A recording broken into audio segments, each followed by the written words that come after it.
हमारी आज की इस कहानी की शुरुआत मंगोलिया के एक बहुत ही विशाल डेजर्ट से होती है। आपको बता दूं कि यह ईस्ट एशिया का सबसे बड़ा रेतीला इलाका माना जाता है। इस जगह पर एक कंपनी काम करने आई थी जिनका मकसद जमीन से तेल खोजना था, मगर उन्हें जो इन्फॉर्मेशन मिली थी वह एकदम गलत साबित होती है। इस रेतीली जमीन में तेल की एक बूंद भी नहीं मिलती, जिसके बाद हार मानकर ये सारे लोग अपने घर लौटने का फैसला करते हैं। इन सभी को वापस भेजने के लिए एक प्लेन का इंतजाम किया जाता है, जिसे उड़ाने वाले पायलट का नाम फ्रैंक है। फ्रैंक के साथ उसका एक को पायलट भी मौजूद है। इन दोनों की जिम्मेदारी यहाँ मौजूद सारे लगेज और कंपनी के तमाम एम्प्लॉयज को सुरक्षित बीजिंग तक पहुँचाना है। सभी लोग अपनी सीटों पर प्लेन में सवार हो जाते हैं और बीजिंग की तरफ अपनी उड़ान भरते हैं। पर तभी अचानक इस विशाल रेगिस्तान में रेत का एक भयंकर तूफान उठने लगता है। हालात देखकर फ्रैंक का को पायलट डर जाता है और पूछता है कि अब हमारा अगला कदम क्या होना चाहिए। फ्रैंक उसे समझाता है कि पीछे मुड़ने का मतलब है फ्यूल के लिए लंबा इंतजार। हमारे पास इतनी फ्यूल नहीं बची है कि हम दोबारा से उड़ान भर सकें, और मदद आने में कितना समय लगेगा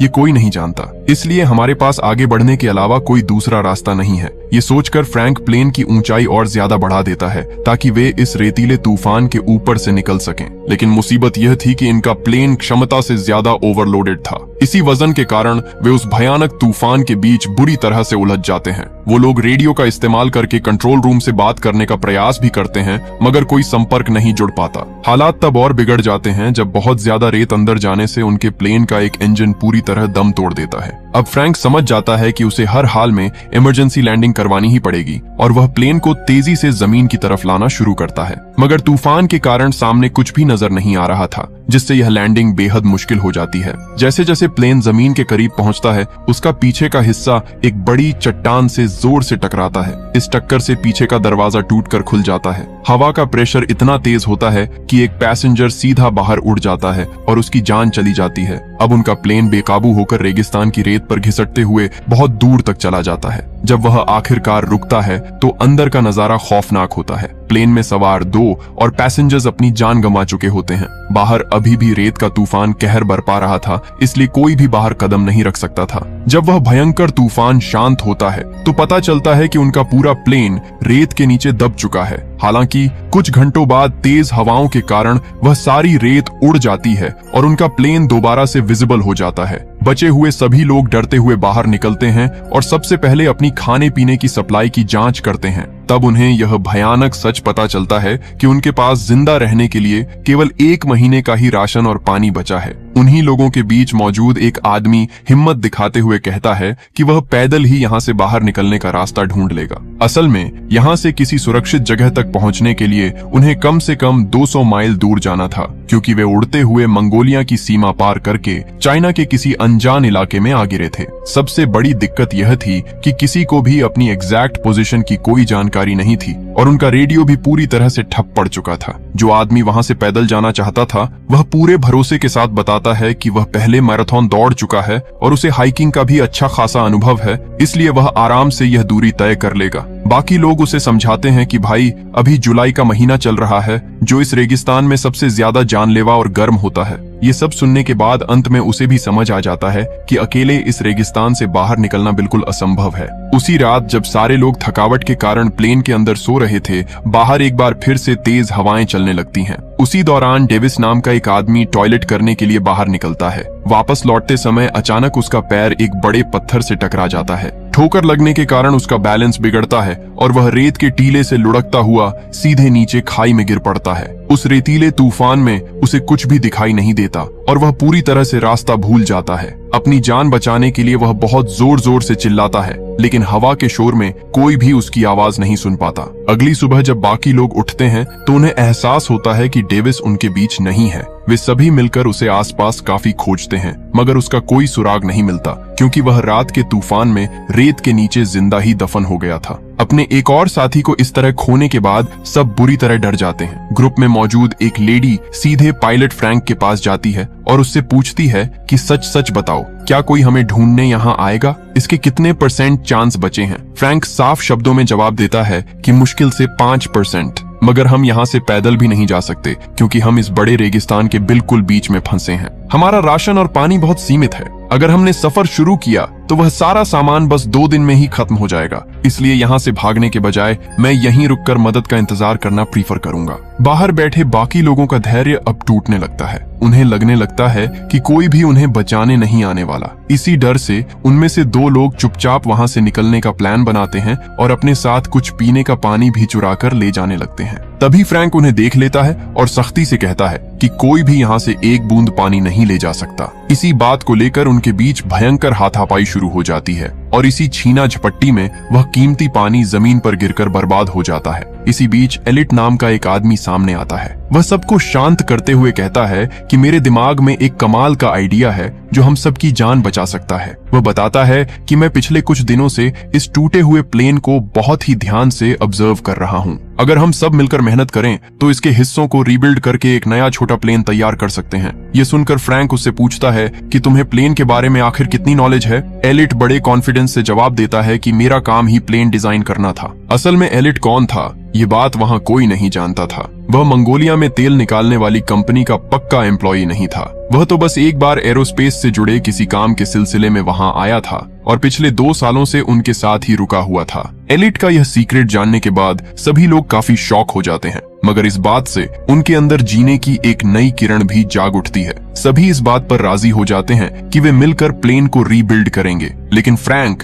जो खुद एक पायलट था उसकी इस बात से बिल्कुल अग्री नहीं करता। उसे लगता है कि यह सब बकवास है और वह इस काम के लिए एकदम साफ मना कर देता है। अगली सुबह पता चलता है कि जेम्स नाम का उनका एक साथी वहां से कहीं चला गया है। ग्रुप की वह लेडी उसे खोजने के लिए जाने लगती है, पर फ्रैंक उसे रोक देता है। वह कहता है कि तुम यहीं रुको, मैं उसे ढूंढ कर लाता हूँ, और इतना कहकर वह उसे खोजने निकल पड़ता है। ढूंढते ढूंढते फ्रैंक उस पहाड़ी के पास पहुंचता है जहां प्लेन का पिछला हिस्सा टूट कर गिरा था। वहां पहुंचकर वह देखता है कि जो आदमी हवा में उड़कर गिरा था उसकी लाश अभी भी उसी जगह पर पड़ी है। आसपास जमीन पर कुछ गोलियों के खाली खोल भी बिखरे हुए थे। ये सब देखकर फ्रैंक के होश उड़ जाते हैं। उसी वक्त जेम्स भी वहां आ जाता है। जेम्स कहता है कि इसका मतलब साफ है, हमारे आने से पहले यहाँ कोई और मौजूद था। मैं यहाँ अपनी वह घड़ी लेने आया था जो मैं इस आदमी से पोकर खेलते वक्त हार गया था, लेकिन अब इसकी कलाई से वह घड़ी गायब है। ये देखकर उन्हें पूरी बात समझ आ जाती है कि यहाँ रेगिस्तान के खतरनाक स्मगलर्स आए थे जिन्होंने मरे हुए आदमी के कपड़े और घड़ी दोनों लूट लिए।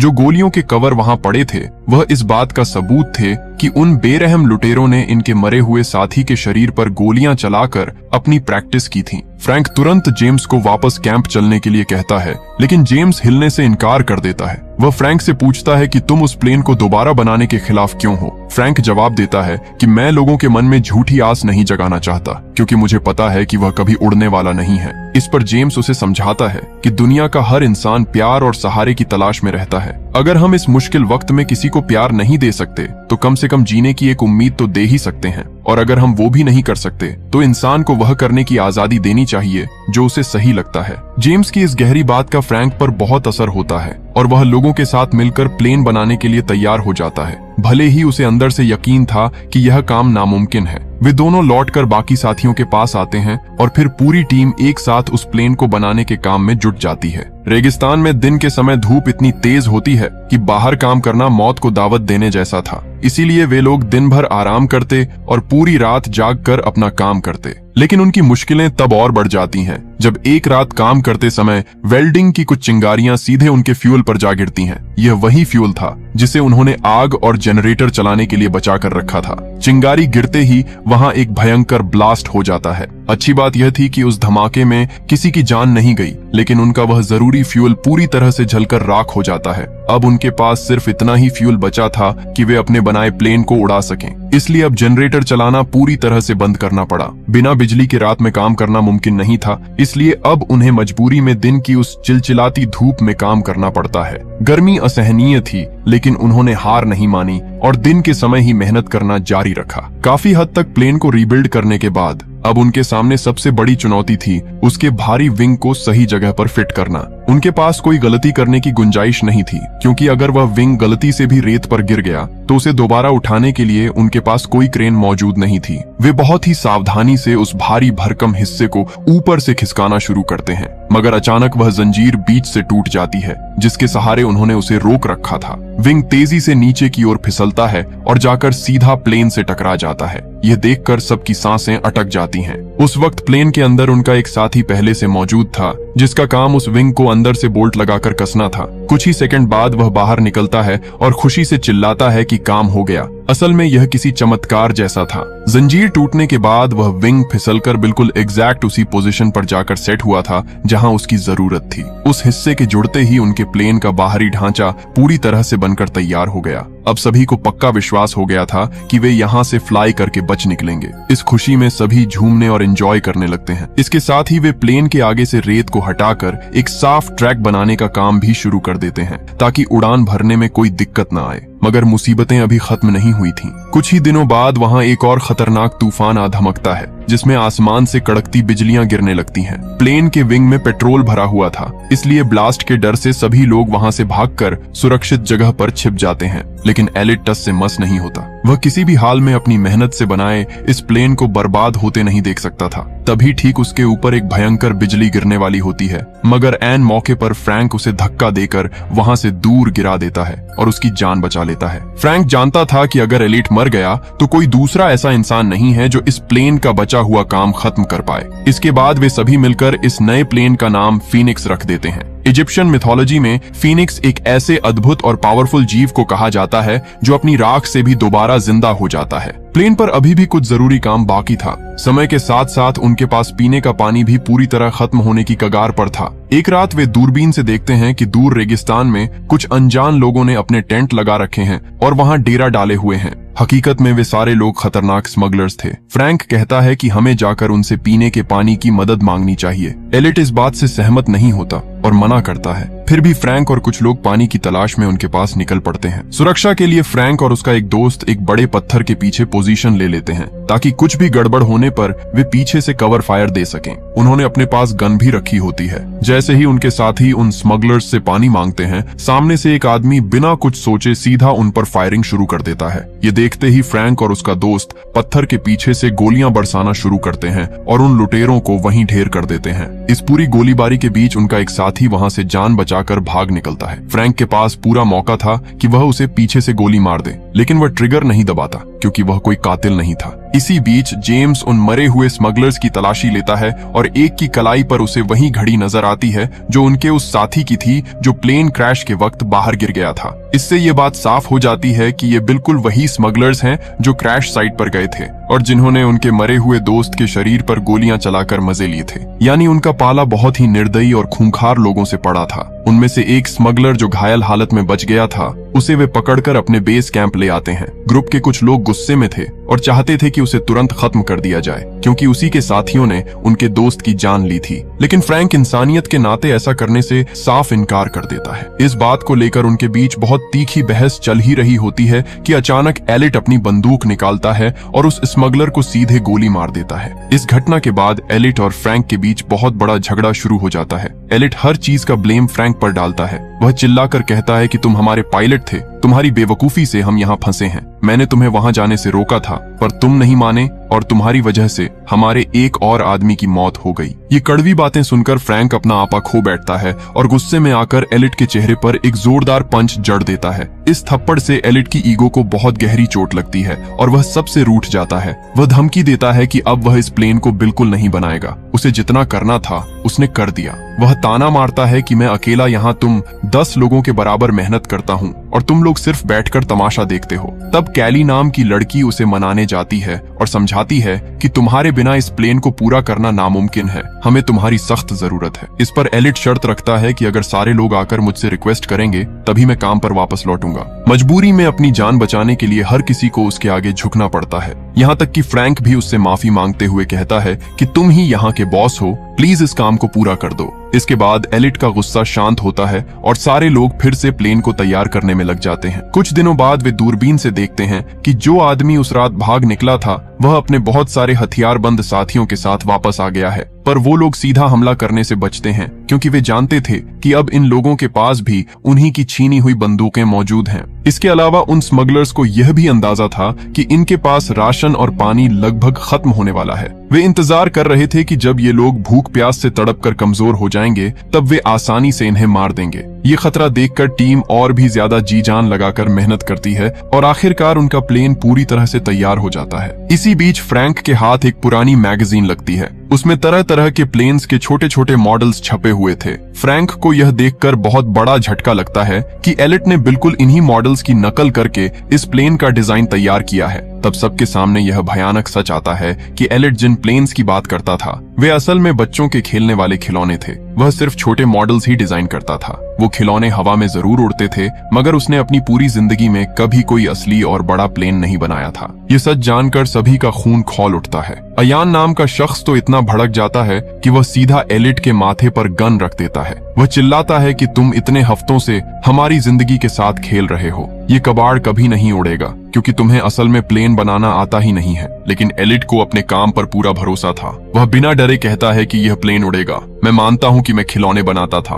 पर वो रिमोट कंट्रोल से चलने वाले होते थे और उन छोटे मॉडल्स में असली प्लेन से भी ज्यादा बैलेंस की अहमियत होती है जो मैंने इसमें परफेक्ट रखा है। फ्रैंक बीच बचाव करके अयान को शांत करता है। तभी रेगिस्तान में एक बार फिर तेज हवाएं चलने लगती हैं। हवा का दबाव इतना ज्यादा होता है कि वह प्लेन जिसे उन्होंने कड़ी मेहनत से जोड़ा था वह अपने आप हवा में हल्का हल्का ऊपर उठने लगता है। यह नजारा देखकर सबको यकीन हो जाता है कि एलिट का डिजाइन एकदम सही है और यह सचमुच उड़ सकता है। उनके अंदर बुझ चुकी उम्मीद की आग फिर से भड़क उठती है, मगर वो तूफान इतना भयंकर था कि कुछ ही देर में उनका पूरा का पूरा प्लेन रेत के नीचे दब जाता है। जब मौसम साफ होता है तो रेत में दबे उस प्लेन को देखकर सब फिर से निराश हो जाते हैं। उन्हें लगने लगता है कि यह कबाड़ उन्हें यहाँ से बाहर नहीं निकाल पाएगा। पर फ्रैंक आगे आता है और जोश भरते हुए कहता है कि हमने अपना खून पसीना बहाकर इसे खड़ा किया है और हम इसे हर कीमत पर यहाँ से उड़ा कर ले जाएंगे। इसके बाद पूरी टीम मिलकर उस प्लेन को रेत से बाहर निकालती है और पूरी ताकत से खींचकर